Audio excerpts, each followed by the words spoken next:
दोस्तों, मेरे नए व्लॉग में आप सभी का स्वागत है। मैं करीब 1 महीने बाद ही अपना व्लॉग शेयर कर रही हूँ। तो मैं गई थी सरस फूड फेस्टिवल, जो कि सीपी में शिवाजी स्टेडियम के पास लगा हुआ था।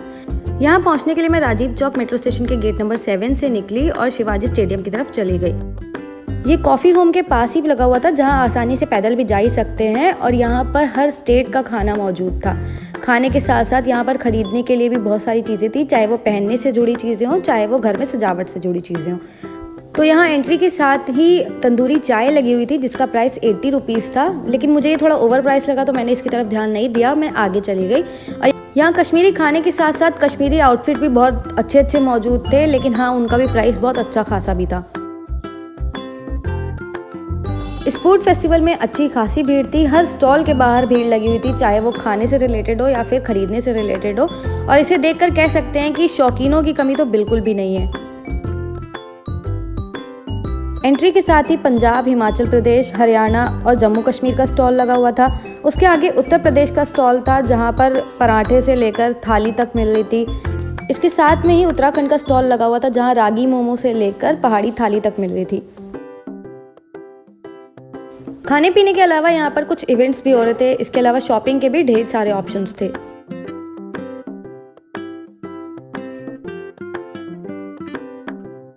यहाँ राजस्थान का भी फूड स्टॉल था, जहाँ पर राजस्थानी थाली 450 में मिल रही थी। मैंने सोचा यार, इससे बढ़िया मैं 50 रुपये एक्स्ट्रा देके घूमर पे चली जाऊँ अनलिमिटेड थाली खाने के लिए।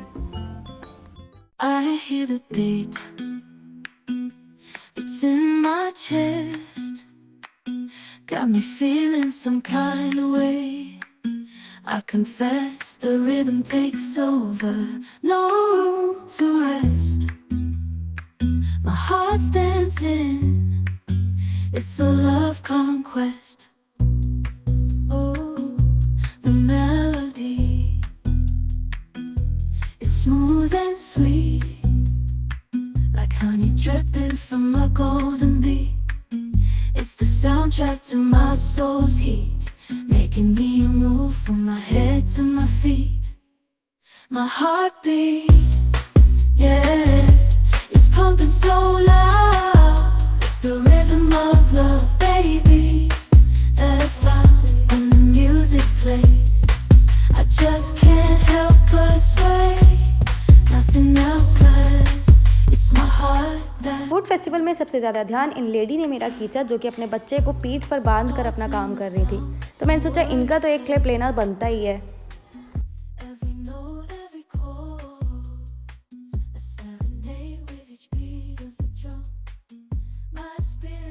इस फूड फेस्टिवल में हमें हर काउंटर पर पैसे नहीं देने थे, बल्कि हर जगह बिलिंग काउंटर बने हुए थे, जहाँ पर हमें एक कार्ड रिचार्ज कराना था, जो कि आपको मेरे वीडियो में नज़र आ रहा होगा। तो इस कार्ड में जितने भी पैसे रिचार्ज कराते उन सबको खर्च करना था, क्योंकि यहाँ पर रिफंड की कोई भी पॉलिसी नहीं थी।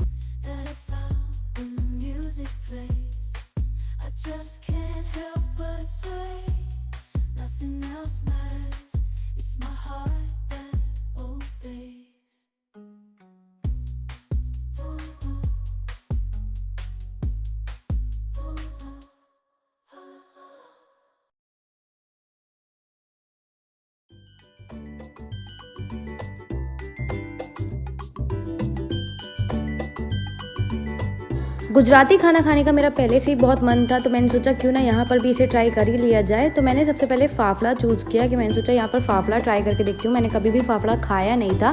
तो इसका प्राइस था 100 रुपीज़। तो फाफड़ा लेने के लिए मैंने इनको अपना कार्ड दिया, जिसे स्कैन करके उन्होंने अपने पैसे काट लिए। इन्होंने फाफड़ा 2 चीज़ों के साथ दिया था। एक तो ये पत्ता गोभी की सब्ज़ी की तरह कुछ चीज़ थी, और एक ये ग्रीन चटनी थी।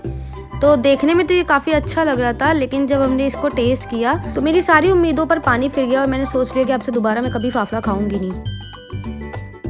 ये खस्ता तो बहुत था, बहुत कुरकुरा था, लेकिन इसमें कोई टेस्ट ही नहीं आ रहा था। ना इसकी दोनों चटनियाँ भी एकदम ही बेकार थी, मिर्ची में भी कोई नमक कुछ नहीं था। मतलब ऐसा लग रहा था कि यार क्यों ही खरीद लिया मैंने, इसमें 100 रुपये मेरे वेस्ट चले गए। खैर कोई बात नहीं, मेरे को फर्स्ट टाइम ट्राई करना था तो मैंने कर लिया।